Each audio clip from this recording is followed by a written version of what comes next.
নমস্কার, মিষ্টিস ব্লগে তোমাদের সবাইকে স্বাগত জানাচ্ছি। আশা করি তোমরা সবাই ভালো আছো, সুস্থ আছো। আমিও ভালো আছি।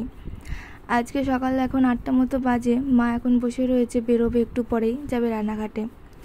আজ যাবে দিদির বাড়িতে, ওখান থেকে বাড়িতেও যাবে। তো মা এখন বসে বসে দেখছিল টাইম, যে ট্রেনটা আদৌ কখন ঢুকবে বা কোথায় আছে। যেহেতু 8:30টায় ট্রেন, তো মাকে বললাম তুমি একটু লেট করেই বেরো, কারণ স্টেশনে গিয়ে তুমি গরমের মধ্যে কী করবে বসে থেকে। মাকে রাস্তা অবধি ছেড়ে আমি বাড়িতে চলে এসেছি। এসে এবার ঘরটারগুলো ঝাড় দিয়ে নেবো আর ঘরটারগুলো মুছে নেবো একবারে। যেহেতু মা আজকে আস্তে আস্তে সেই সন্ধে বা বিকাল হয়ে যাবে, হয়তো বিকালের দিকেও চলে আসতে পারে কিংবা সন্ধেও হয়ে যেতে পারে। তো আজকে বাড়িতে সমস্ত কাজ রান্না বান্না আমাকেই করতে হবে। সেই জন্য ভাবলাম এখন থেকেই আস্তে আস্তে টুকটুক করে কাজগুলো এগোতে থাকি, কারণ গরমের মধ্যে পরে আর ভালোও লাগবে না তখন কিছু করতে। চলে এসেছি রান্নাঘরে, নিচেই প্রচুর বাসনপত্র রয়েছে।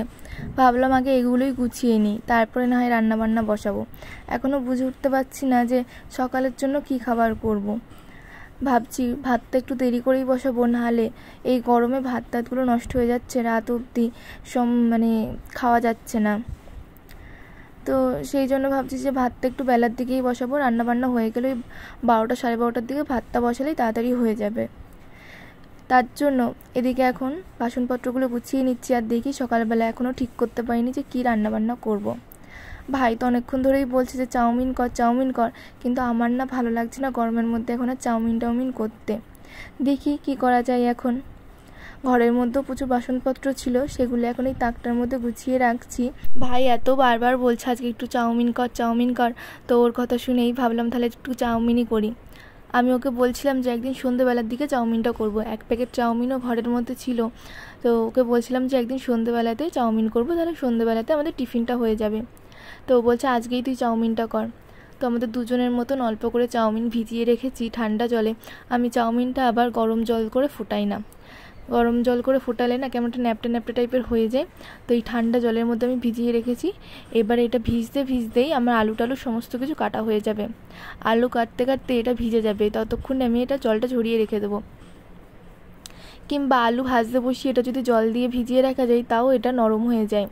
দুপুরের জন্য আজকে ভাই আবার নিয়ে এসেছে মাংস। মা যাওয়ার সময় বলে গেছিলো যে আজকে একটু মাংস নিয়ে আসিস, আমি তো বাড়িতে থাকছি না, তাহলে আর মাছ টাছগুলো রান্নাবান্না করতে হবে না, তোরা অল্প করে মাংস নিয়ে আসিস, মাংস রান্না করে নিস। এদিকে আমি 2 রকমই আলু কেটে নিয়েছি, চাউমিনে দেবো আর মাংসের জন্য একবার আলু টালুগুলো কেটে নিয়েছি। আর এদিকে দেখো পিঁড়িটা ভেঙে গেছে। আমার মা রাগ করে পিঁড়িটা ছুঁড়ে মেরেছে আর পিঁড়ির একটা পায়া ভেঙে চলে গেছে। এখন এটার উপরে পেঁয়াজ কাটতে গেলে খুব সমস্যা হচ্ছে, বারবার সরে যাচ্ছে। এটা আবার একটু ব্রেক দিয়ে ভালো করে ঠিক করে নিতে হবে, কারণ আমরা তো এটার উপরেই পেঁয়াজ বা লঙ্কা এগুলো মোটামুটি কাটাকাটি করি। আর আলু টালুগুলোও মা আগে এর উপরেই কাটতো, কিন্তু যেহেতু মাঝে মধ্যে অনেক থাকলে আমি বটি দিয়েই কেটে নিই। সব কিছু কাটা হয়ে গেছে। আর এদিকে আমি চাউমিনটাও বসিয়ে দিয়েছি। আমার আবার বাড়ির চাউমিনটাই আলু টালু দিয়ে করলে বেশি ভালো লাগে। ছোটোবেলাতে আমরা স্কুলে নিয়ে যেতাম টিফিনে, তো মা এইভাবে চাউমিনগুলো রান্না করে দিত আলু টালু দিয়ে। তবে সবজি দিয়ে করলেও আমার খুব ভালো লাগে, যেমন ধরো ক্যাপসিকাম, বিনস, গাজর, শীতকালে যে সমস্ত সবজিগুলো পাওয়া যায় এই সব দিয়ে করলেও খুব ভালো লাগে। কিন্তু আলুটা মোটামুটি ভাজাও হয়ে গেছে, আর এদিকে আমি একটা ডিমও ফাটিয়ে দিয়ে দিয়েছি, একবারে ভুজিয়া করে নিয়েছি আলুর সাথেই।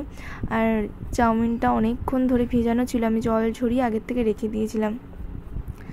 তো চাউমিনটা মোটামুটি রান্না করলে হয়ে যাবে আপাতত সকালবেলার খাবারটা। তারপরে আবার সকালবেলায় চাউমিন খেয়ে আবার দুপুরের জন্য রান্না বসাতে হবে। একটু চিনিও দিয়ে দিলাম, খেতে তাহলে বেশ ভালোই লাগে। চাউমিনটা দেখছো একদমই কিন্তু লেগে যায়নি, একটার সাথে কড়াইতেও লেগে যায়নি, পুরো একদম ঝরঝরে রয়েছে। এবারে চাউমিনটা ঠান্ডা হতে থাকুক, ততক্ষণে আমি মাংসটা একটু লেবু মাখিয়ে নিই। লেবু মাখিয়ে কিছুক্ষণ মতো রেখে দেবো।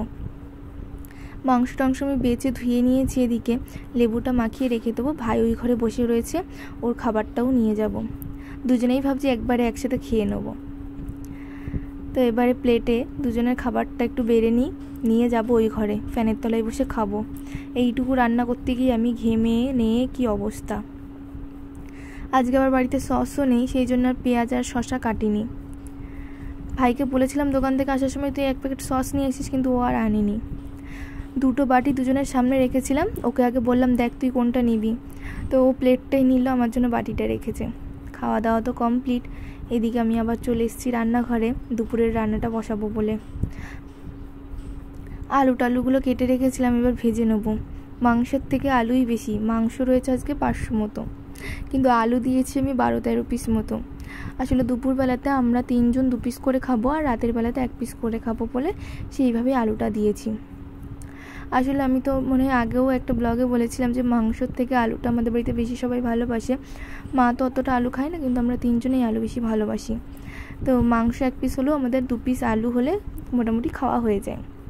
এদিকে সমস্ত মশলাটা আমি কেটে রেখে দিয়েছিলাম, তো এবার মশলাটা পেস্ট করে নিলাম, আর পেঁয়াজটাও আমার ভাজা হয়ে গেছে। এবার মশলাটা দিয়ে দেবো একবারে। সমস্ত কিছু মশলা মানে আদা, রসুন, পেঁয়াজ, কাঁচা লঙ্কা, টমেটো সব একবারে পেস্ট করে নিয়েছি। মশলাটা মোটামুটি কষানো হয়ে গেছে।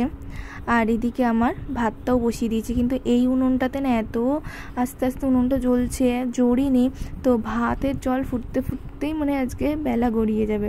তো ভাবছি মাংসটা রান্না হয়ে গেলে এই উনুনটাতে আমি ভাতটা বসিয়ে দেবো। এদিকে কিছুটা টক দই আমি ফেটিয়ে রেখেছি, টক দই দিয়ে মাংস রান্না করলে কিন্তু খেতে খুব ভালো লাগে। মাংস দিয়ে আমি ঢাকনা দিয়ে রেখে দিয়েছিলাম, ভালো করে কষিয়ে তারপরে টক দইটা দেবো। চিকেন দিয়ে তো বেশ খানিকটা জল বের হয়, তো ওই জলেই না চিকেনটা সিদ্ধ হয়ে যায় মোটামুটি, আর কিছুটা মশলা ধোয়া জল দিলে চিকেন সিদ্ধ হয়ে যায়। কষানো হয়ে গেছে প্রায়, এবারে আমি টক দইটা দিয়ে দিলাম, আর দিয়ে দেবো কিছুটা ওই টক দই বাটিটা ধোয়া জল। মাংস প্রায় হয়ে গেছে, এদিকে ভাতটা আমার ফুটে গেছে, কিন্তু ভাতটা আবার এই দিকটাতে আমি বসাবো। মাংসটা নামিয়ে নিয়ে অল্প করে গরম মশলা ছিটিয়ে একটু ঝোল ঝোল রেখেছি, কারণ আমরা দুবেলা খাবো মাংস, সেই জন্য একটু ঝোল রেখেছি। মা তো আজকে গেছে দিদির বাড়িতে, বললাম ওখানে নিমন্ত্রণ রয়েছে, আমরা আর কেউ যাইনি গরমের মধ্যে। রান্না বান্না কমপ্লিট, মোটামুটি সমস্ত কাজ আমার হয়ে গেছে। এবারে বসেছি জামা কাপড় কাচতে। কিছু জামা কাপড় ছিল আমার, নাইটি, ভাইয়ের জামা টামা এগুলো ছিল, মায়ের একটা জামা ছিল, তো সেইগুলো এখন কাচতে বসেছি। কেচে ধুয়ে স্নান করে নেবো, নিয়ে তারপরে পুজো দেবো। এত গরম লাগছে এই জায়গাটাতে। আমরা এই কলের পাড়ে কাচি না, কাচি বাইরে একটু চাতাল মতো করা আছে রান্নাঘরের সামনে, ওখানে একটা মোটরের কল লাগানো আছে, তো ওইখানটাতেই কাচি। কিন্তু এখন না ওখানে প্রচণ্ড রোদ, এখন এই কলের চাতালেই কাচতে হবে, কারণ এখানে ছায়া আছে।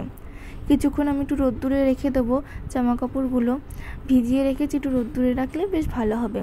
এমনি আমাদের প্রায় দিন জামা কাপড় কাচা হয়, গরমের মধ্যে রোজকার জামা কাপড় রোজই আমরা সার্ফ দিয়ে দিই, সেই জন্য অতটা ময়লা হয় না।